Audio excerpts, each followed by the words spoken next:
Have you ever wondered how far someone would go to protect their family?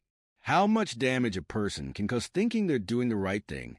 My name is Richard Walsh, and this is the story of how I nearly destroyed my nephew's life and that of an innocent young woman, all in the name of what I thought was love. Pay attention, because what you're about to hear might change the way you see the world and yourself. It all began on a crisp autumn afternoon in Boston. Golden leaves were gently falling on the streets as I watched my nephew, Ethan, cross the immaculate lawn of Harvard University. By his side was a young Latina woman with dark hair and a radiant smile, Emily Martinez. I knew her only by name, but at that moment, I felt my stomach churn. Not because of her, but because of what she represented. You must be wondering, what's wrong with a young Latina woman? Nothing, absolutely nothing. The problem was me, my misguided beliefs, and my past. I was Richard Walsh, the real estate tycoon, the man who built an empire from nothing. And Emily, she was the daughter of Miguel Martinez, the man who once defied my plans and made me lose millions. That afternoon, as I saw them together, laughing and exchanging loving glances, something inside me broke. It wasn't just the old grudge against Miguel. It was fear. Fear that Ethan, my dear nephew, might be diverted from the path I had laid out for him, a path of success, power, and influence. I approached them, forcing a smile. Ethan, my boy, what a pleasant surprise. I lied blatantly. Emily shrank slightly beside me, her eyes revealing a mixture of apprehension and determination. She knew who I was, and I could sense her discomfort. "Uncle Richard," Ethan replied, his smile faltering for a moment. "This is Emily, my girlfriend." Girlfriend. The word echoed in my mind like an alarm. It was at that moment that I made a decision that would change our lives forever. I would separate them, no matter the cost. In the weeks that followed, I put my plan into action. I began spreading subtle rumors about Emily's financial difficulties. "Did you know she can barely pay her tuition?" I whispered to Ethan's friends. "Poor thing. She must be desperate for help." Then came the most sordid part of my plan. I approached Emily, offering financial assistance. "I know you're going through difficulties," I said, my voice overflowing with false concern. "Let me help you." No strings attached, of course. Emily hesitated, her eyes full of suspicion. "Mr. Walsh, I appreciate it, but think of it as an investment in your future," I interrupted, smiling. "In your and Ethan's future." Reluctantly, she accepted, and that's when the trap snapped shut. But for me, it wasn't enough. I needed to know everything about Emily, to find any flaw, any weakness I could exploit. My obsession grew with each passing day. I began my covert campaign against Emily with surgical precision. My first move was to hire a private investigator, a discreet professional who wouldn't ask questions. "Follow her," I instructed. "I want to know her every move, every conversation, every habit." The investigator nodded, his eyes gleaming at the size of the check I handed him. But that was just the beginning. I reached out to my contacts at the university, calling in favors from professors and administrators. "I'm concerned about a student," I'd say, my voice dripping with false worry. "Emily Martinez. Have you noticed anything unusual about her?" Most were reluctant to share information, bound by ethics and privacy laws. But money has a way of loosening tongues, and soon whispers began to circulate. "Did you hear about Emily? I heard she's struggling in her classes. Someone said she might be on academic probation." None of it was true, of course. Emily was a brilliant student, dedicated and hardworking. But truth matters little in the face of persistent rumors. I didn't stop there. I approached Emily's friends, feigning concern. "I'm worried about Ethan," I confide, my voice low and conspiratorial. "He seems so distracted lately. You don't think Emily could be a bad influence, do you?" I'd plant seeds of doubt, watching them take root in the minds of those around her. Slowly but surely, I saw the effects of my machinations. Emily's circle of friends began to shrink. People would avoid her in the hallways. Conversations would stop when she entered a room. She was becoming isolated, exactly as I had planned. But Emily was resilient. Despite the growing hostility around her, she held her head high. She threw herself into her studies with even greater determination, her grades improving despite the stress. It was maddening. The more I pushed, the stronger she seemed to become. I expanded my efforts.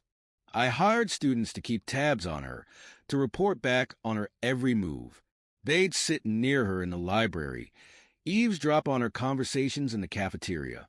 I had eyes and ears everywhere, all focused on finding something, anything, I could use against her. But there was nothing. No secret vices, no hidden scandals.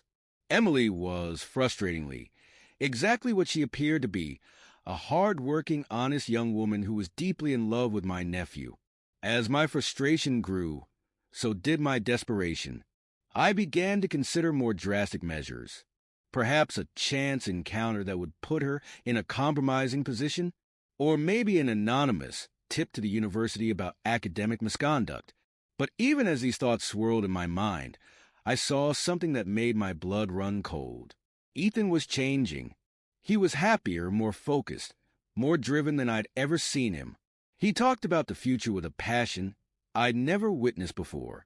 And at the center of all his plans was Emily. I overheard him on the phone one day, talking to a jeweler. He was designing a ring, an engagement ring. The realization hit me like a physical blow. Despite all my efforts, all my scheming, I was losing. Ethan wasn't just in love with Emily. He was planning to marry her. It was then that I knew I had to take more drastic action. The thought sickened me, but I convinced myself it was necessary. For Ethan's future, for our family's legacy. I couldn't let this girl, this daughter of my enemy, become a permanent part of our lives. I reached out to some of my less savory contacts, people who could make problems disappear, people who wouldn't balk at crossing lines I had, until now, been unwilling to cross. I need you to create a situation, I told them. Something that will force her to leave. Something that will make Ethan see her for who she really is. They didn't ask questions. They didn't need to.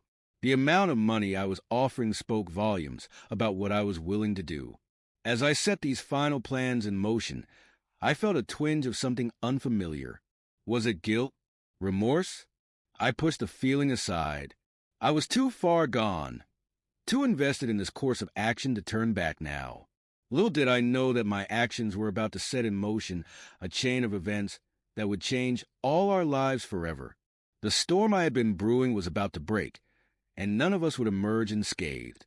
But in that moment, all I could think about was winning, about protecting what I saw as mine, about keeping Emily Martinez out of our lives, no matter the cost. I was a fool, a dangerous, misguided fool. And the price of my foolishness would be higher than I could have ever imagined. Days later, I summoned Ethan to my office. Ethan, I began, my voice grave. There's something you need to know about Emily. I showed him falsified documents, proving that Emily had misappropriated the money I had lent her. She's using us, my boy. Using you. I saw his heart break right there, before my very eyes. The doubt, the betrayal, all etched on his face. And I, in my arrogance, thought I was protecting him. The conflict between Ethan and Emily grew. Arguments, accusations, tears. I watched from afar, feeling a toxic mix of satisfaction and guilt. But the worst was yet to come. On a cold winter night, Emily had an emotional breakdown during an art exhibition at the university. She was presenting her final work when suddenly, she began to hyperventilate, her eyes wide with panic. She fell to her knees, shaking as the crowd watched, shocked. Ethan ran to help her, but I held him back. "Let her go," I whispered. "She's just trying to get attention." As Emily was rushed to the hospital, I saw something change in Ethan's eyes. It wasn't just pain or confusion. It was doubt. Doubt about me. The days that followed were a blur of guilt and denial. Emily was admitted for psychiatric treatment, devastated by the pressure and accusations. Ethan distanced himself from everyone, including me. And me? I buried myself in work, trying to ignore the weight of what I had done. But truth has a way of coming out no matter how hard we try to bury it. It was on a rainy afternoon that Ethan burst into my office, his eyes red with anger and unshed tears. "How could you?" he shouted, throwing the fake documents on my desk. "How could you do this to her?" To me, at that moment, my entire facade crumbled. I saw the damage I had caused, the pain in my nephew's eyes, the only son I never had. And for the first time in years, I cried. I thought I was protecting you," I stammered, the words sounding hollow even to me. "Protecting me?" Ethan laughed bitterly. "You nearly destroyed the woman I love. You almost destroyed me in the process." He turned to leave but stopped at the door. "You know what's worse, Uncle? I trusted you more than anyone else." Those words hit me like a punch to the gut. Trust. I had broken it, perhaps irreparably. The following months were a hell of self-reflection and regret. I tried to approach Emily, to offer reparations, but she, rightfully, refused any contact. Ethan barely spoke to me, and when he did, it was with a coldness that cut deeper than any blade. I had lost everything that truly mattered, all in the name of foolish prejudice and wounded pride.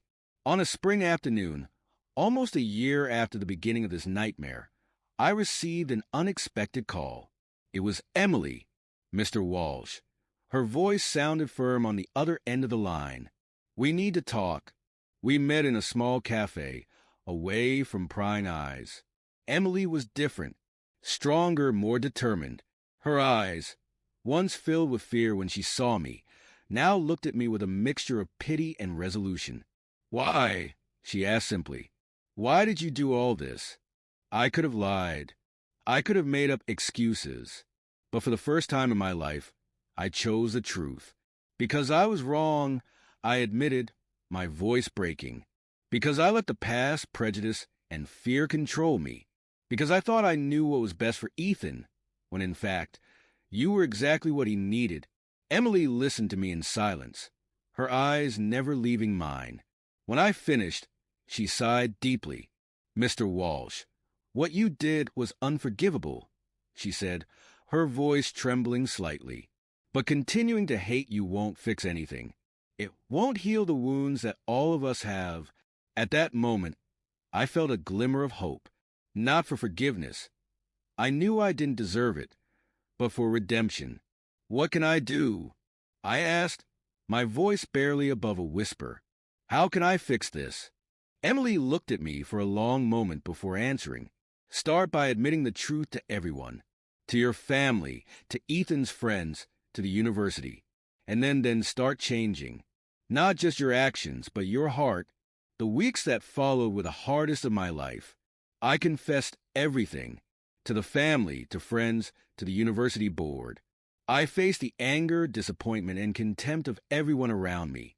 But for the first time, I felt I was doing the right thing. Ethan and Emily, they had a long road ahead. Trust, once broken, is not easily rebuilt. But I saw hope in their eyes when they were together, a hope that I had almost extinguished, but now fought to help rekindle.